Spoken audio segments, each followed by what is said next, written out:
Vamos orar. Pai, obrigado por esta oportunidade que o Senhor nos dá de estarmos juntamente com outros irmãos, prestando um culto de louvor ao Seu nome. E se isso acontece, é porque o Senhor estendeu a Sua mão para nós e nos chamou à Sua presença e nos conduziu ao Pai. Que agora, quando nós vamos meditar na Sua palavra, que o Senhor possa falar conosco, para a glória do Seu nome. Em nome de Jesus, amém. Puseram a arca de Deus num carro novo. 2 Samuel, capítulo 6. Tornou Davi a juntar todos os escolhidos de Israel, em número de 30.000. Dispôs-se e, com todo o povo que tinha consigo, partiu para Baalá de Judá, para levarem de lá para cima a arca de Deus, sobre a qual se invoca o nome do Senhor dos Exércitos, que se assenta acima dos querubins. Puseram a arca de Deus num carro novo e a levaram da casa de Abinadab, que estava no outeiro, e Uzá e Aiô, filhos de Abinadab, guiavam o carro novo. Levaram-no com a arca de Deus da casa de Abinadab, que estava no outeiro, e Aiô ia adiante da arca. Davi e toda a casa de Israel alegravam-se perante o Senhor com toda sorte de instrumentos de pau, de faia, com harpas, com saltérios, com tamborins, com pandeiros e com símbolos. Quando chegaram à eira de Nacon, estendeu Uzá a mão à arca de Deus e a segurou, porque os bois tropeçaram. Então, a ira do Senhor se acendeu contra Uzá, e Deus o feriu ali por esta irreverência, e morreu ali junto à arca de Deus. Desgostou-se Davi, porque o Senhor irrompera contra Uzá, e chamou aquele lugar Pérez Uzá, até o dia de hoje. Temeu Davi ao Senhor naquele dia, e disse: como virá a mim a arca do Senhor? Não quis Davi retirar para junto de si a arca do Senhor para a cidade de Davi, mas a fez levar à casa de Obed-edom, o geteu. Ficou a arca do Senhor na casa de Obed-edom, o geteu, 3 meses, e o Senhor o abençoou e a toda a sua casa. Então avisaram a Davi, dizendo: o Senhor abençoou a casa de Obed-edom e tudo quanto tem. Por amor da arca de Deus, foi, pois, Davi, e com alegria fez subir a arca de Deus da casa de Obed-edom, a cidade de Davi. Sucedeu que, quando os que levavam a arca do Senhor tinham dado 6 passos, sacrificava ele bois e carneiros cevados. Davi dançava com todas as suas forças diante do Senhor, e estava cingido de uma estola sacerdotal de linho. Assim Davi, como com todo Israel, fez subir a arca do Senhor com júbilo e ao som de trombetas. Ao entrar a arca do Senhor na cidade de Davi, Mical, filha de Saul, estava olhando pela janela, e vendo ao rei Davi, que ia saltando e dançando diante do Senhor, o desprezou no seu coração. Introduziram a arca do Senhor e puseram-na no seu lugar, na tenda que lhe armara Davi. E esse trouxe holocaustos e ofertas pacíficas perante o Senhor. Tendo Davi trazido holocaustos e ofertas pacíficas, abençoou o povo em nome do Senhor dos Exércitos, e repartiu a todo o povo e a toda a multidão de Israel, tanto homens como mulheres, a cada um bolo de pão, um bom pedaço de carne e passas. Então se retirou todo o povo, cada um para a sua casa. Voltando Davi para abençoar a sua casa, Mical, filha de Saul, saiu a encontrar-se com ele. Ele disse: que bela figura fez o rei de Israel, descobrindo-se hoje aos olhos das servas de seus servos, como, sem pejo, se descobre um vadio qualquer.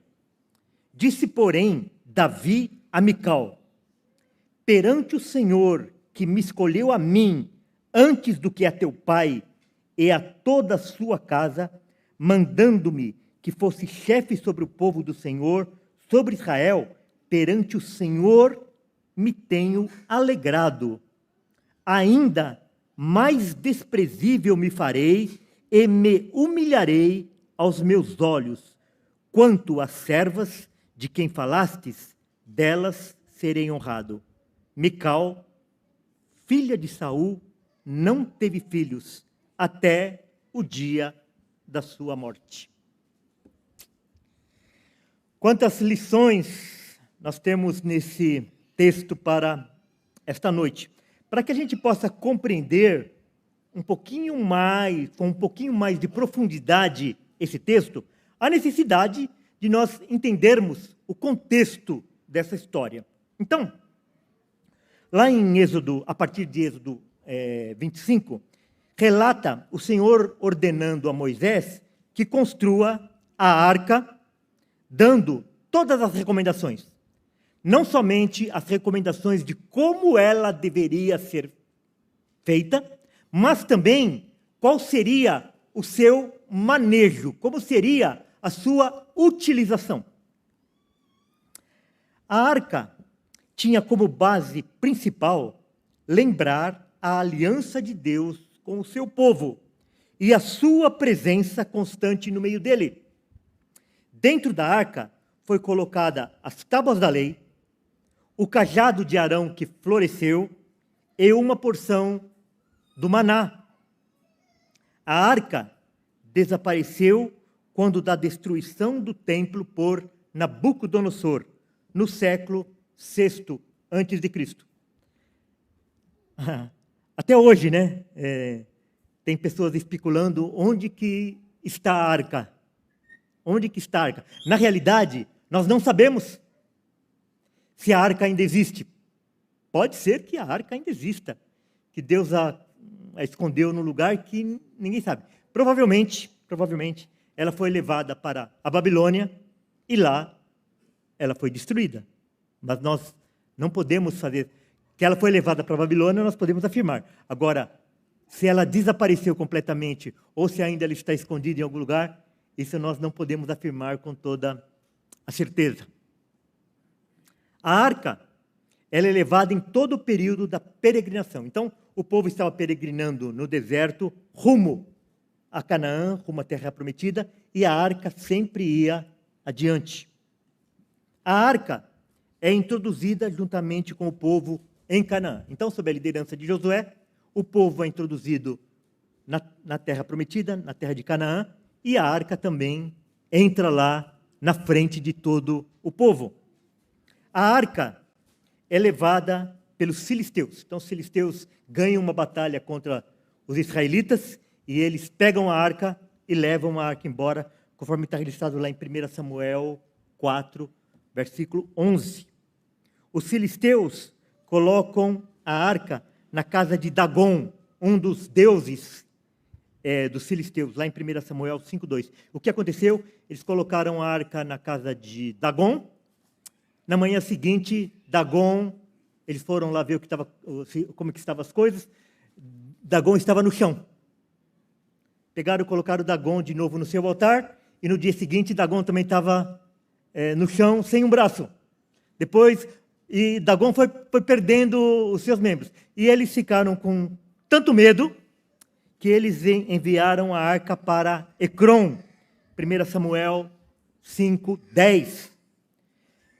Lá o Senhor manda um grande castigo, e eles, porque estavam sendo castigados, estavam sofrendo uma grande opressão por parte do Senhor, eles enviam a arca para Bet-Semes, conforme está lá em 1 Samuel 6, de 11 a 13.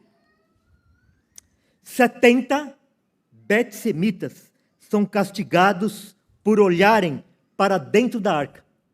Era proibido olhar dentro da arca, e eles olharam dentro da arca, e por isso 70 deles morreram, conforme está lá em 1 Samuel 6,19. E por causa disso, por causa desse temor, por causa desse castigo, eles enviam a arca à casa de Abinadab em Kiriat Jearim, 1 Samuel 7,1. E lá a arca vai permanecer durante 78 anos. Durante 78 anos, a arca vai ficar na casa de Abinadab. Então, esse é o contexto. A arca, nós vamos encontrar muitos nomes para ela nas Escrituras. Eu vou falar aqui alguns nomes que eu encontrei, fazendo uma pesquisa aqui, na versão Almeida Revista e Atualizada. Pode ser que na sua versão, que você tenha uma outra versão, e você ainda encontre outros nomes. Lá em Êxodo 25, 22, quando Deus manda construir a arca é chamada a Arca do Testemunho. Quer dizer, da palavra de Deus, do testemunho de Deus em relação ao seu povo. A arca também é chamada Arca da Aliança do Senhor, Números 10, 33. A arca, simplesmente, a Arca da Aliança, em Josué 3, 6. Arca do Senhor, Josué 3, 13. Arca do Senhor dos Exércitos, 1 Samuel 4, 4. Arca da Aliança de Deus, 1 Samuel 4, 4. Também aqui, em 1 Samuel 6, também é chamado de a Arca da Aliança de Deus, ou Arca de Deus.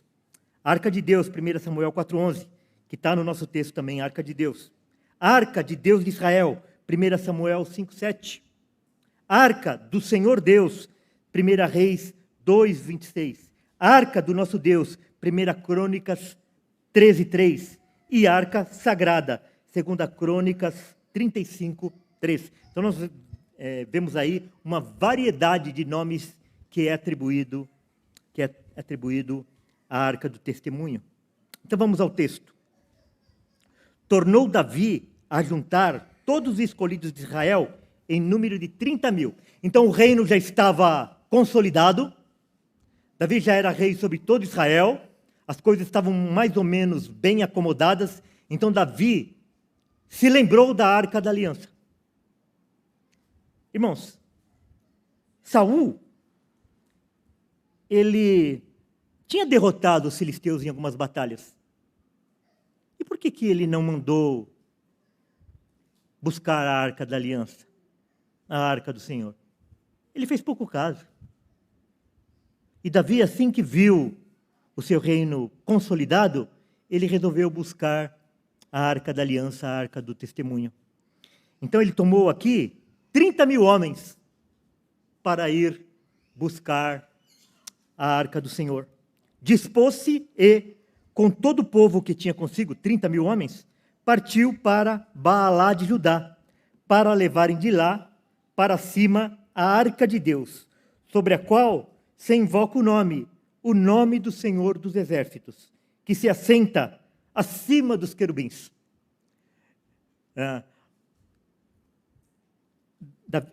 Aqui o escritor está falando que Deus se assenta num lugar inimaginável. Se nós não podemos imaginar onde se assentam os querubins, muito menos nós podemos imaginar ou pensar onde que o Senhor se assenta. O Senhor é grandioso. Puseram a Arca de Deus num carro novo. Quer dizer, mandaram fazer lá um Rolls Royce, ou então uma limusine. Vamos fazer aqui uma coisa espetacular. A Arca do Senhor merece, o povo merece, o rei merece. Então nós vamos fazer aqui a melhor coisa que nós podemos fazer para que a Arca do Senhor seja conduzida neste carro. Puseram a Arca de Deus num carro novo e a levaram da casa de Abinadab, que estava no outeiro. Eusá e Aiô, filhos de Abinadab, guiavam o carro novo. Provavelmente, fala que filhos, mas na realidade deveriam ser netos. Então, é muito comum isso nas Escrituras, né? A pessoa, ele é descendente de Davi lá na 30ª geração, mas fala filho de Davi. E aqui acontece uma coisa parecida. É filho de Abinadab, mas na realidade eles eram netos de Abinadab. Levaram-no com a arca de Deus da casa de Abinadab, que estava no outeiro, e Aiô ia diante da arca. Então é importante nós sabemos que essas duas pessoas aqui que estavam conduzindo o carro, Uzá e Aiô, eles eram da casa, eles eram filhos, eles eram parentes diretos de Abinadab, que era aquele hospedeiro da arca por quantos anos? 78 anos. Então, provavelmente, quando eles nasceram, a arca já estava na casa deles. Eles já tinham familiaridade com a arca. Eles sabiam quais eram as regras que deveriam ser obedecidas em relação à arca. Davi e toda a casa de Israel alegravam-se perante o Senhor com toda sorte de instrumentos, de pau de faia, com harpas, com saltérios, com tamborins, com pandeiros e com símbolos. E foi aquela festa na rua. O bloco estava colocado na rua. Aquela festa maravilhosa, todo mundo saltando, todo mundo pulando, todo mundo se alegrando, porque a arca do Senhor estava voltando para Jerusalém, para a cidade de Davi. Quando chegaram à eira de Nacon, a eira é o lugar onde se manejavam os cereais. Era um campo aberto, um pátio, e ali a eira era onde se manejava os cereais. Quando chegavam à eira de Nacon, estendeu Uzá a mão à arca de Deus e a segurou, porque os bois tropeçaram.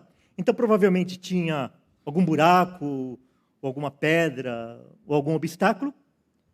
Os bois tropeçaram, a arca deu aquela balançada lá, o amortecedor não funcionou muito bem. Uzá ficou com medo que a arca fosse cair, muito preocupado, muito zeloso, colocou a mão na arca para que ela não sofresse uma queda, para que ela não sofresse nenhum dano. Então, a ira do Senhor se acendeu contra Uzá. E Deus o feriu ali por esta irreverência. E morreu ali junto à arca de Deus. Por quê? Qual foi a irreverência? Nós não falamos que o Senhor tinha dado todas as instruções, tanto na construção, como no manejo da arca? Vamos lá, Êxodo 25, 12 a 15. Fundirás para ela 4 argolas de ouro, e as porás nos 4 cantos da arca, 2 argolas num lado dela, e 2 argolas no outro lado. Meterás os varais nas argolas aos lados da arca, para se levar por meio deles a arca. Os varais ficarão nas argolas da arca, e não se tirarão dela. Então o Senhor mandou construir a arca, mandou fazer 2 argolas na frente e 2 atrás, colocar os varões, e a arca deveria ser carregada pelos levitas, segurando a arca pelas mãos, através daquelas varas. E aquelas varas não deveriam ser retiradas da arca. Para quê? Para que não se tocasse na arca. E o que eles fizeram? Muito zelosos, ao invés de transportar a arca através daqueles varais, dos varões, eles transportaram num carro novo. E Uzá, temendo que a arca caísse, colocou a mão na arca e ali ele foi fulminado pelo Senhor.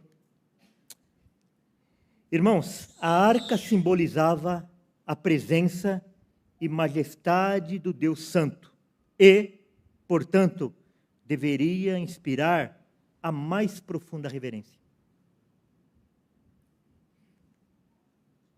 Desgostou-se Davi, porque o Senhor irrompera contra Uzá, e chamou aquele lugar Pérez Uzá, ou o lugar onde Uzá morreu, até o dia de hoje. Quando a Bíblia fala assim, até o dia de hoje, significa que aquele lugar se chama Pérez Uzá, até, que dia que é hoje? 9 de setembro? 10? 10 de setembro de 2023? Não, é até o dia em que a pessoa estava escrevendo o livro. Até o dia que a pessoa estava escrevendo, aquela terra ainda tinha esse nome. Quando nós vemos essa cena, nós pensamos assim, será que Deus não foi muito rígido para com Uzá? Nós não pensamos isso? Ele foi zeloso. Ele só cometeu um errinho. Ele cometeu aquele erro para que não fosse cometido um mal maior. Então, para que um mal não fosse maior, ele cometeu um mal menor.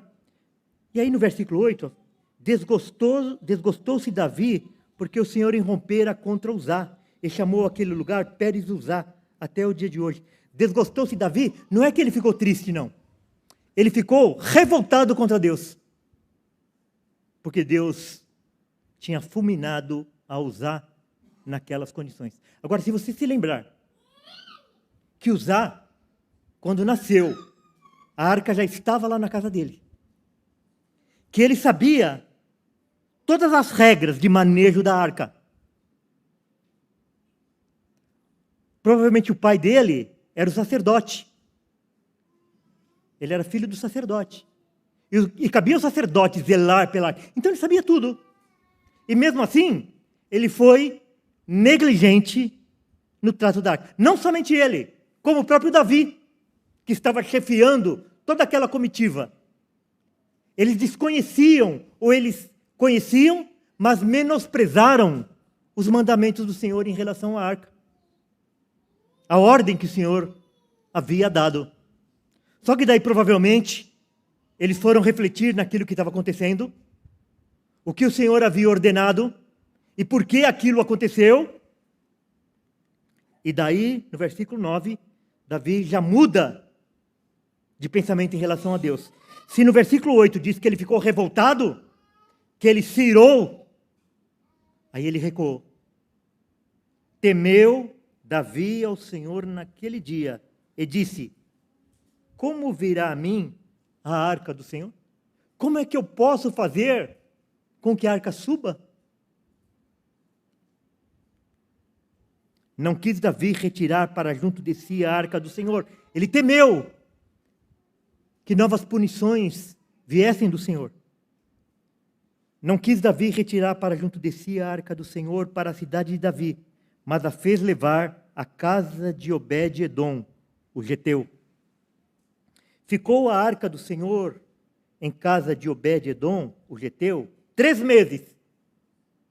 E o Senhor o abençoou e a toda a sua casa. Então aqui, na realidade, foi um passe. Foi um sinal que o Senhor deu.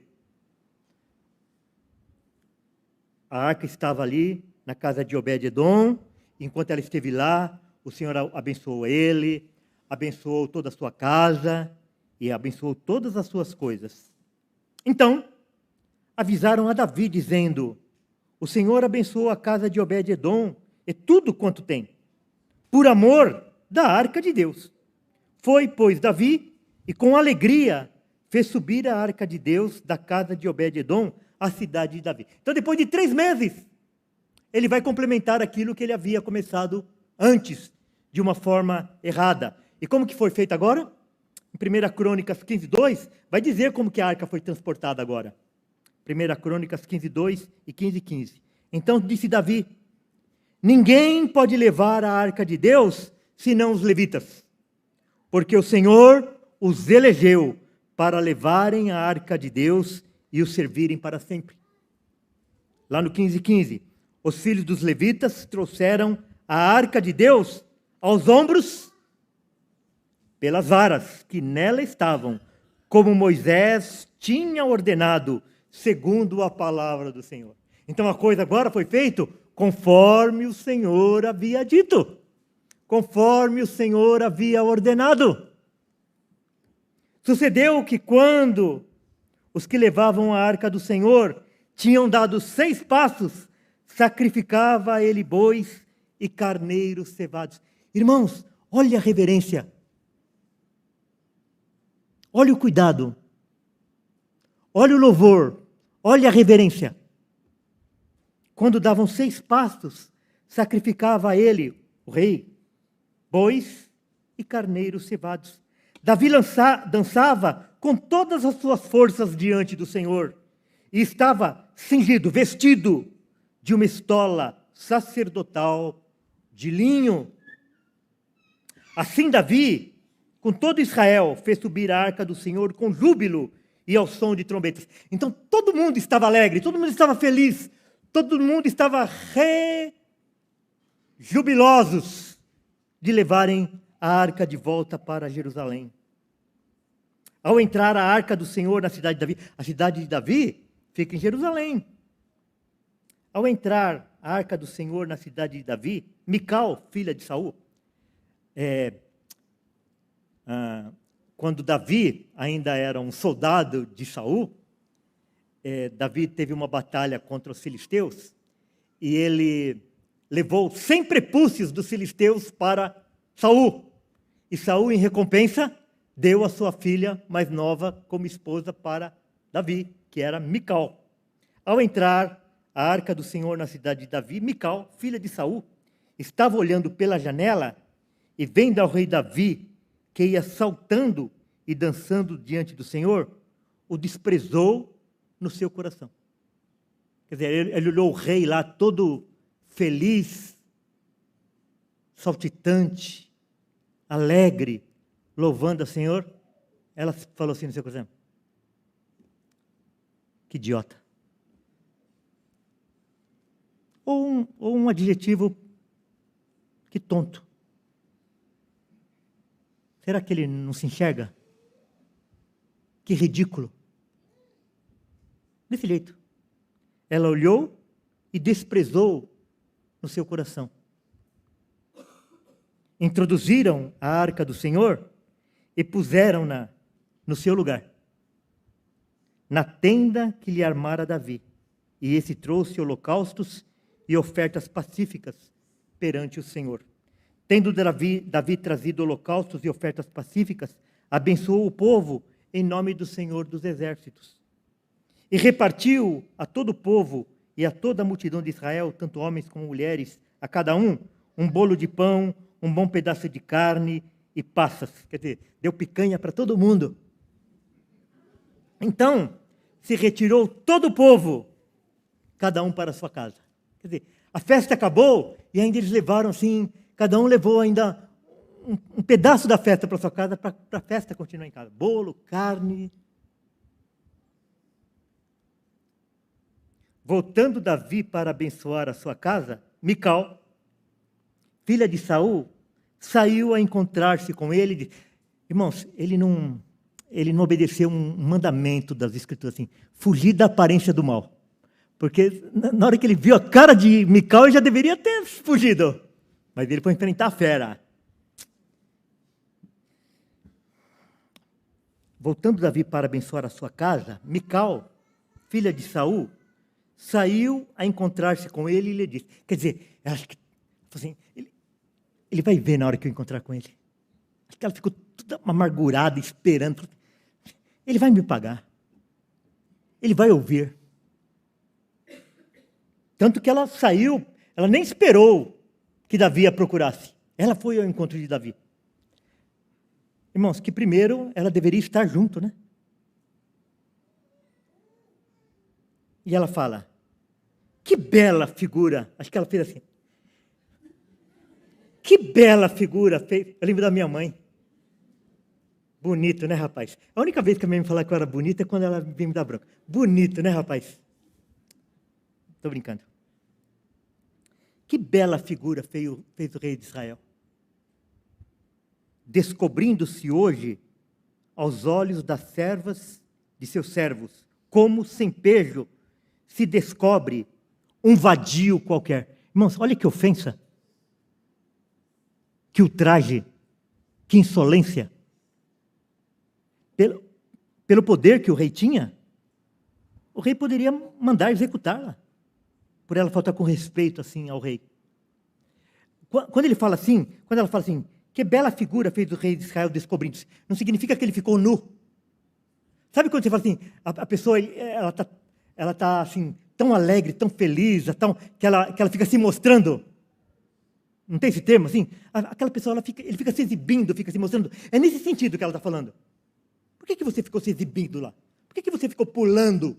Tanto que o texto fala que ele estava vestido com uma estola sacerdotal de linho. Quer dizer, ele estava até com mais roupa. Mas aqui ela quis dizer o quê? Que ele estava indo num procedimento para ele aparecer, para ele se mostrar diante do povo. Só que daí veio a Tramontina. Vocês conhecem a Tramontina?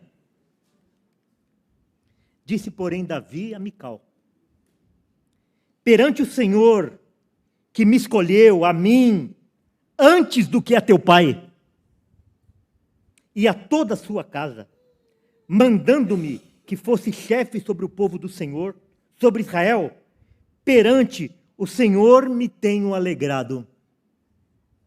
Eu não estou fazendo isso para ninguém. Eu não estou fazendo isso para me aparecer para ninguém, para me mostrar para ninguém. Eu estou fazendo isso diante do Senhor que me escolheu, que me elegeu. Ainda mais desprezível me farei e me humilharei aos meus olhos. Quer dizer, eu ainda vou me humilhar ainda mais diante do Senhor. Quanto às servas de que falaste, delas serei honrado. Elas vão me honrar. O povo vai me honrar. Mical, filha de Saul, não teve filhos até o dia da sua morte. Naquela época, no Oriente, não ter filhos era considerado um castigo divino. E é interessante vir essa informação logo após ela ter insultado a Davi e ao Senhor. Como se fosse um castigo que ela estava recebendo por ter tido aquele comportamento diante daquela situação. Então, irmãos, quais são as reflexões dessa passagem tão linda, tão chocante das Escrituras? Primeiro, Deus zela pela adoração que lhe é devida. Como que você veio aqui essa noite? Como que nós viemos aqui essa noite? Não tem nada para fazer. Eu tenho uma obrigação.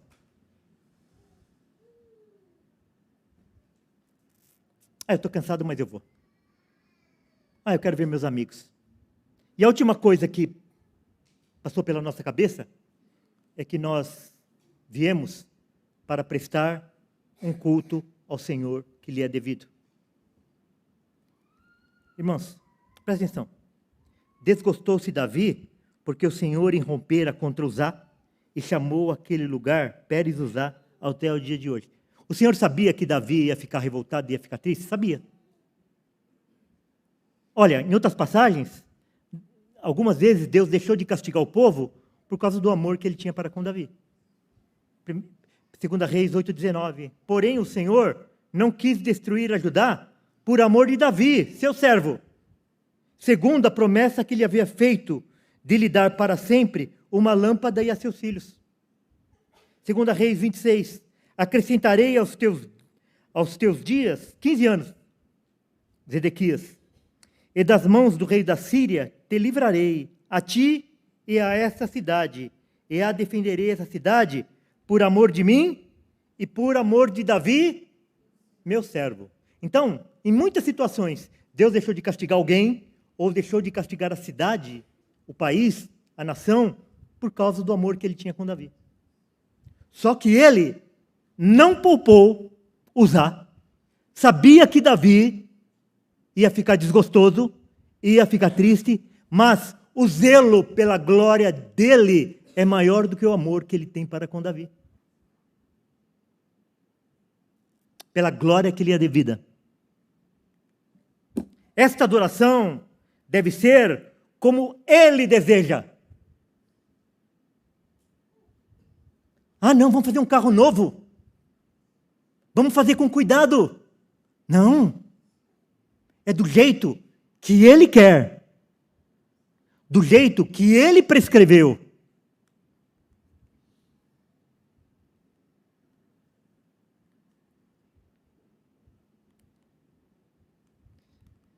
Não estou conseguindo aqui.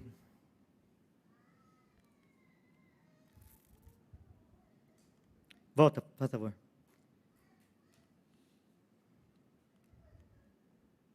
Pode ir para frente. A sinceridade de coração, quando contraria a vontade de Deus, nada vale. Deus não olha a sinceridade do coração quando essa sinceridade está contrariando a palavra de Deus. Deus sabe do meu coração. O que você está fazendo está de acordo com a palavra? Você está obediente à sua palavra? Ou seu coração é sincero aquilo que você pensa? Aquilo que você acha? Eu acho isso. Eu não acho aquilo. Então, nós vamos falar que Uzá não foi sincero? Que ele não foi zeloso? Que ele não foi... Foi! Mas do que valeu o esforço dele? Do que valeu a sinceridade dele? Não valeu de nada. Porque ele estava fazendo uma coisa contrária à palavra de Deus. Então, o nosso coração sincero, essa história, Deus conhece meu coração. A gente chega, chama uma pessoa, ela está fora da palavra de Deus, e ela é advertida, ela fala assim, quem é você para me julgar? Deus conhece meu coração. Nós devemos julgar com a justa medida, de acordo com a palavra de Deus. De acordo com a palavra de Deus, nós somos aptos para julgar. Mas de acordo com a palavra de Deus. E a pessoa fala assim, Deus conhece meu coração. Não vale nada. Pelo contrário.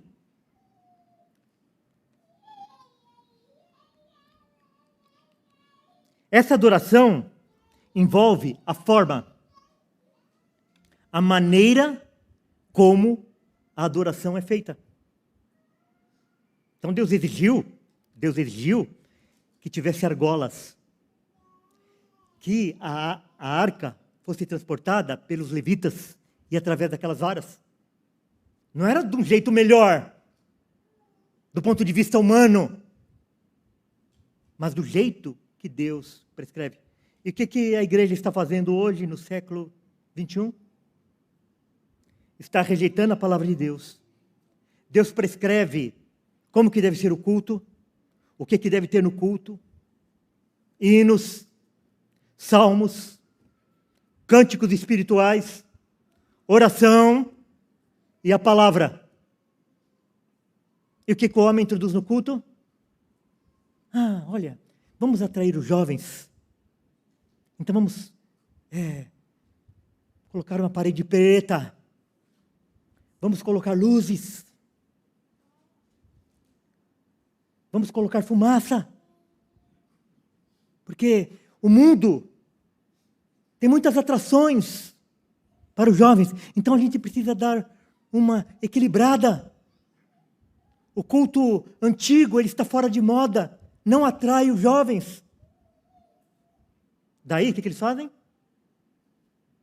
É grupo de coreografia. É mulheres com danças sensuais no culto. Homens participando de coreografia de danças que parecem todos afeminados. Mulheres dançando, despertando a lascívia nos homens. Irmã, deixa eu falar uma coisa para vocês. Muitas mulheres não compreendem como que funciona a cabeça do homem. A mulher pode estar vestida com burca. Se ela começar a se movimentar, ela chama a atenção dos homens. Se não fosse isso, lá no Irã, Nenhuma mulher casava. Por que elas casam? De burca. Porque mesmo de burca elas chamam a atenção do homem.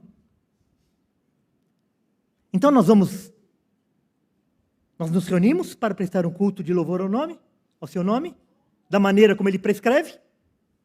E daí vem o grupo aqui de coreografia, de dança, para despertar a lascívia dos homens. E desperta. E não pensa que o seu marido é santo, que ele não vai... Já faz muito tempo que eu não vou. Mas a última vez que eu vi, na hora que começou aquilo, eu abaixei minha cabeça. Por várias razões. Uma que eu não queria ter pensamentos pecaminosos, e outra de vergonha de ver aquilo na casa de Deus.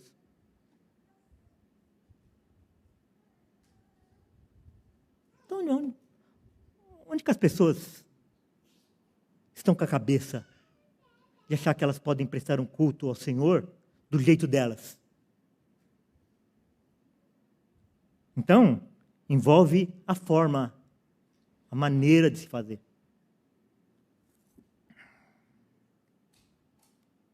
Outra coisa, né, irmãos? Estou conversando com várias pessoas essa semana, assim. Irmãos, a igreja se reúne para ouvir a voz de Deus, para prestar um culto de louvor ao seu nome. E daí, na coisa mais importante da semana, a gente pega e fala assim, isso aqui não é para criança. Isso aqui não é para criança. Quer dizer, a semana inteira, a criança tem a prioridade. Não é assim, nos dias de hoje? É a criança primeiro que toma banho, a criança come primeiro a cuidar da criança e depois... Não é assim? E na igreja se inverte. Está faltando um lugar. Vamos tirar as crianças. As crianças estão atrapalhando. Vamos tirar as crianças. Tem cabimento isso? A mídia, a nossa cultura, o mundo, eles investem bilhões de dólares para fazer a cabeça das crianças. Porque sabe que as crianças captam essas mensagens desde os primeiros dias da vida deles. E sabe o que na igreja faz? Não, eles vão deixar a tia tomar conta. Daí tia tira a tia e tira as crianças do culto. Não, tem cabimento isso? Isso é um pecado. A gente que tem um pouquinho mais de vivência dentro da igreja, nós já vimos gerações e gerações de jovens se perderem por causa desculpa o termo, desse maldito cultinho infantil. Isso é do diabo, cultinho infantil é do diabo. Isso não existe nas escrituras. Cultinho infantil é do diabo. Isso não tem nas escrituras. Isso é invenção humanista de Paulo Freire e companhia. Aqui na igreja, nós não fazemos laboratório com os nossos filhos. Nós não fazemos laboratório com nossas crianças. Nós sabemos que tem famílias que não vêm na nossa igreja porque não tem classinha para elas. Mas a gente prefere perder essas famílias do que perder as nossas crianças. Fazem barulho? Faz. Às vezes o pai precisa levantar e passar aqui na... Isso não atrapalha nada. Mas nós temos obrigação diante de Deus para com elas.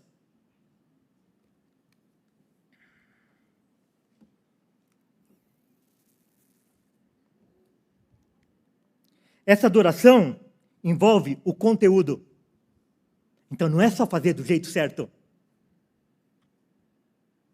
mas também aquilo que está inserido, aquilo que está sendo transmitido. Então não adianta a gente fazer um culto super tradicional e nós cantarmos só músicas que não tem nada a ver com a palavra de Deus.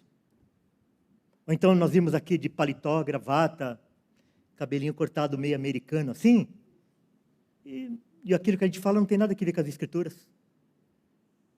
Nós vimos aqui, e ao invés de nós falarmos de Deus, nós falamos do homem. Em vez de a gente falar da soberania de Deus, nós vamos falar da ação do homem. E as igrejas hoje estão lotadas disso. E não importa se o cara que vai falar está de calça rasgada e de tênis, ou se ele está de paletó, gravata. O conteúdo da pregação hoje está longe da palavra de Deus. Um vai só impor costume. Não faz isso, não faz isso, não faz isso. Faz isso, faz isso, faz aquilo. O outro vai dizer que pode fazer tudo. O outro vai dizer que Deus fez a parte dele e agora é você que tem que fazer a sua. Deus é honrado nisso? Lógico que não é honrado nisso. Nunca o arminianismo precisou ser tão combatido como agora. Em que as igrejas só falam do homem, do homem, do homem, do homem, do homem e tiram a glória de Deus. Ah, mas, poxa, eu conheço tanto arminiano que é piedoso. Você quer mais piedoso do que usar?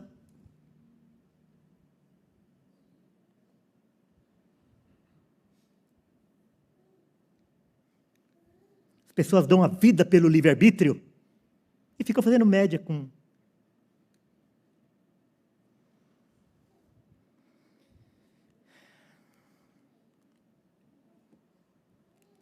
Próximo, por favor. Adoramos ao Senhor por quem Ele é e pelas suas obras. Irmãos, nós precisamos ter isso em mente. A gente não adora a Deus só quando a gente é abençoado. Porque Ele nos curou, porque Ele nos deu alguma coisa, porque nós estamos com saúde. Não. Acima de tudo, nós adoramos Deus por quem Ele é. Pelos seus atributos, pelas suas qualidades, pelo seu poder, pela sua santidade. E é nisso que nós adoramos ao Senhor. Próximo, por favor. Adoramos ao Senhor por Ele ter nos escolhido. Quando ela foi chamar a atenção de Davi, e foi dura, né, com Davi, o que Davi respondeu? Vamos lá, o próximo. 2 Samuel 6, 21. Disse, porém, Davi a Mical: perante o Senhor, que me escolheu a mim, antes do que a teu pai, e a toda a sua casa. Quer dizer, Deus me escolheu antes do teu pai, e mesmo diante dos teus irmãos. Era teu pai, fazer o rei, e depois os teus irmãos. Mas ele escolheu a mim. E é diante dele que eu estou. Então, quando Davi foi retrucar aquilo que Mical estava falando, o que ele alegou? Que Deus o havia escolhido. Aí você fala assim, mas ele está falando lá que ele foi escolhido como rei. Você está forçando a barra para querer colocar aí a doutrina da eleição nessa pregação. É verdade isso? A gente não precisa forçar a barra para colocar a doutrina da eleição na pregação. Lucas 10, 17 a 20. Então, regressaram os 70, possuídos de alegria, pulando, saltitando, igual Davi, dizendo, Senhor, os próprios demônios se nos submetem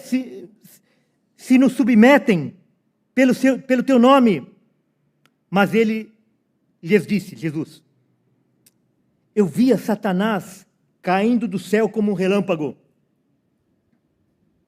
Eis aí, vos dei autoridade para pisar de serpentes e escorpiões, e sobre todo o poder do inimigo, e nada, absolutamente nada, vos causará dano. Olha que maravilha! Olha que motivo de alegria! Todo o poder receberam de Cristo para pisar serpentes, para expulsar demônios, para realizar curas milagrosas. O que ele depois fala? Não obstante, porém, todavia, alegrai-vos, não porque os espíritos se vos submetem, e sim porque o vosso nome está arrolado nos céus. Olha que maravilha! Então, irmãos, esse é o motivo principal da nossa alegria. Que o nosso nome está arrolado no céu. 2 Tessalonicenses 2,13. Entretanto, devemos sempre dar graças a Deus por vós, irmãos amados pelo Senhor. Por quê? Porque Deus os escolheu desde o princípio para a salvação, pela santificação do Espírito e fé na verdade. Irmãos, eu não precisei nem fazer muita pesquisa para encontrar textos que falam sobre isso. Retiro o que você disse que eu estava forçando a barra. Olha que coisa. Entretanto, devemos sempre dar graças a Deus por vós, irmãos amados pelo Senhor, porque Deus vos escolheu desde o princípio para a salvação, pela santificação do Espírito e fé na verdade. Quando nós viemos aqui hoje, nós viemos com esse espírito de alegria. Eu vou prestar um culto de louvor ao Senhor, porque o meu nome está rolado no livro da vida. Quando adoramos a Deus, sofreremos crítica. Pode saber. O que você vai fazer na igreja? Eu vou lá na igreja porque Deus arrolou o meu nome, mesmo eu sendo imerecedor, Deus arrolou o meu nome no livro da vida. Que pedante. Você acha que só você vai estar no céu? Você não acha que você é muito presunçoso? Não é assim que as pessoas falam? Você que não vigia para você ver? É assim. É assim. Quem que você acha que você é? Você é o queridinho? Estou cansado de ouvir isso. Pensa que não? Então, sempre que nós agradecermos ao Senhor, louvamos ao Senhor, porque Ele nos escolheu desde a fundação do mundo, nós vamos ser desprezados.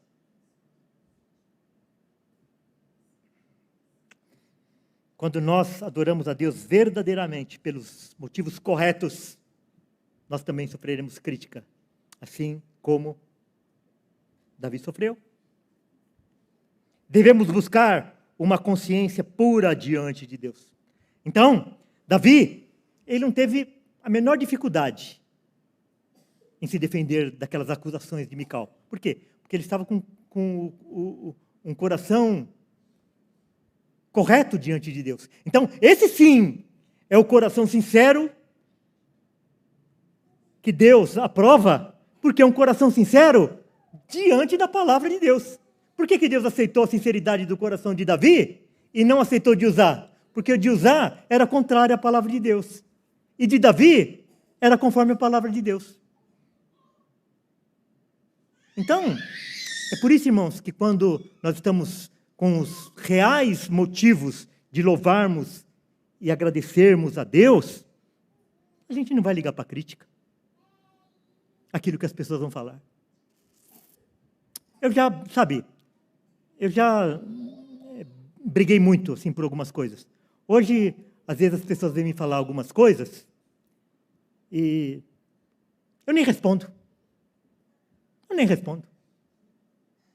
E às vezes a gente ouve pessoas que se dizem evangélicas, se dizem crentes, falam coisas terríveis por causa daquilo que você acredita, daquilo que você crê, daquilo que você prega. Você fala o quê? Deixa eu falar. Davi falou assim, as servas que você está falando aí, elas vão me honrar. E como que Davi foi honrado, né? Sim.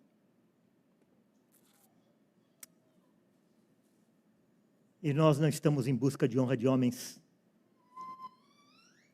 mas nós devemos buscar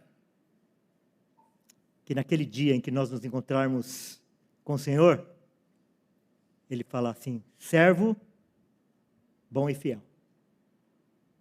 Mesmo que isso nos custe antipatia de pessoas, crítica de pessoas.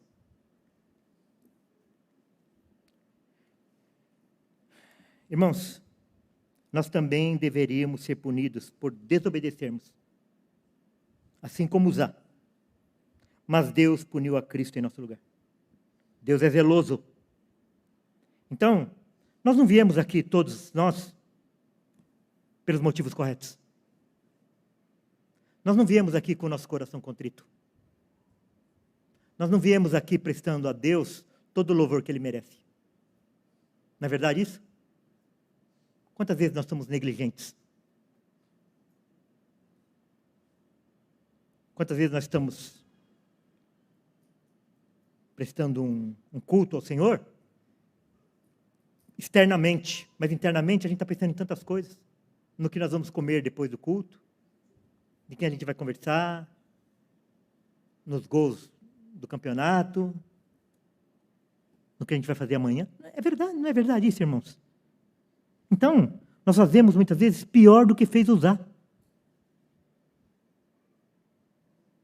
E assim como Uzá foi castigado, o pai castigou o filho no nosso lugar. É por isso que nós não somos exterminados. Você pensa que nós não somos exterminados porque nós somos melhores do que Uzá? Não. É porque Deus foi misericordioso para conosco e entregou seu filho. Senão, Jeremias fala isso, né? As misericórdias do Senhor são a causa de nós não sermos exterminados. E essa é a verdade, irmãos. Todos os dias, todas as horas.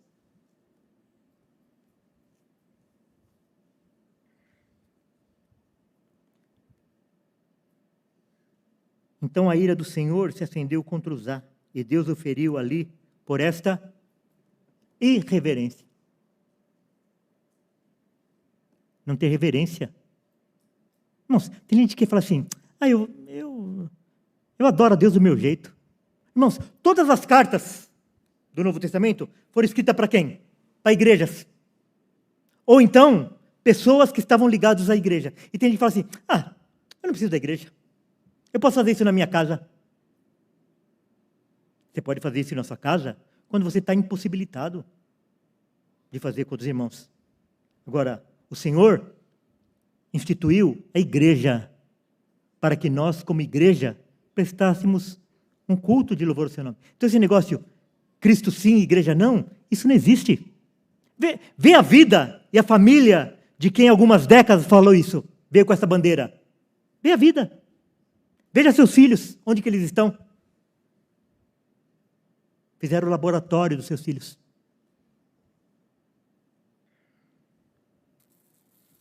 Então, nós somos irreverentes, muitas vezes. E nós não somos consumidos, porque a ira do Senhor foi sobre seu filho, no nosso lugar. O irmão Nelson leu, que salmo que ele leu? 96.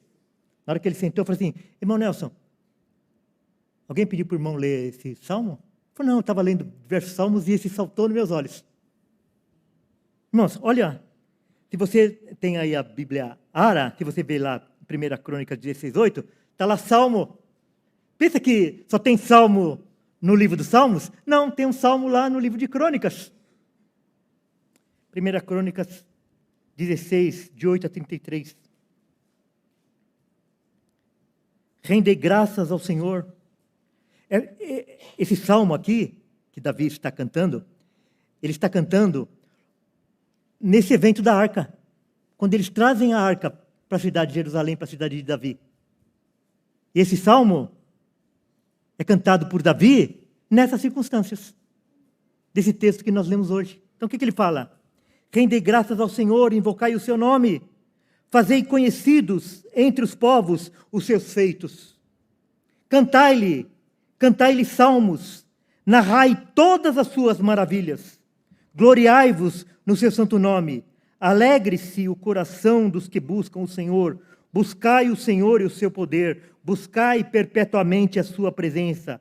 Lembrai-vos das maravilhas que fez, dos seus prodígios e dos juízos dos seus lábios. Vós, descendentes de Israel, seu servo. Vós, filhos de Jacó, seus escolhidos. Ele é o Senhor, nosso Deus. Os seus juízos permeiam toda a terra. Lembra-se perpetuamente da sua aliança, da palavra que empenhou para 1000 gerações. Irmãos, está aqui falando assim, 1000 gerações, 998, 999, 1000. A 1000ª não tem mais? Não. Aqui, o 1000 é utilizado como sinônimo de eterno. Da palavra que empenhou para 1000 gerações, da aliança que fez com Abraão e do juramento que fez a Isaque, o qual confirmou a Jacó por decreto e a Israel por aliança perpétua, dizendo, dar-vos-ei a terra de Canaã como o quinhão da vossa herança. Então, eram eles, em pequeno número, pouquíssimos e forasteiros nela, andavam de nação em nação, de um reino para um povo, e ninguém permitiu que os oprimisse. Antes, por amor deles, repreendeu a reis, dizendo, não toqueis nos meus ungidos, não toqueis nos meus escolhidos, nem maltrateis os meus profetas. Cantai ao Senhor todas as terras, proclamai a sua salvação dia após dia.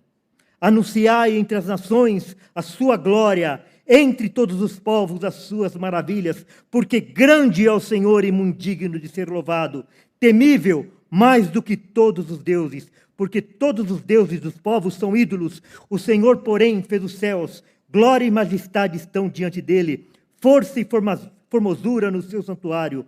Tributai ao Senhor, ó famílias dos povos, tributai ao Senhor glória e força, tributai ao Senhor a glória devida ao seu santo nome. Trazei oferendas e entrai nos seus átrios, adorai ao Senhor na beleza da sua santidade. Tremei diante dele todas as terras, pois ele formou o mundo para que não se abale. Pensou nisso?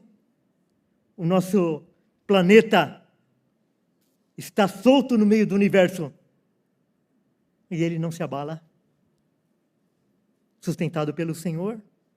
Alegrem-se os céus e a terra exulte. Diga-se entre as nações, reina o Senhor. Ruja o mar e a sua plenitude, folgue o campo e tudo que nele há. Regozijem-se as árvores do bosque na presença do Senhor, porque vem a julgar a terra. Rendei graças ao Senhor, porque Ele é bom, porque a sua misericórdia dura para sempre. E dizei, salva-nos, ó Deus da nossa salvação. Ajuda-nos e livra-nos das nações, para que rendamos graças ao teu santo nome e nos gloriemos no teu louvor. Bendito seja o Senhor, Deus de Israel, desde a eternidade até a eternidade. Que coisa maravilhosa, irmãos.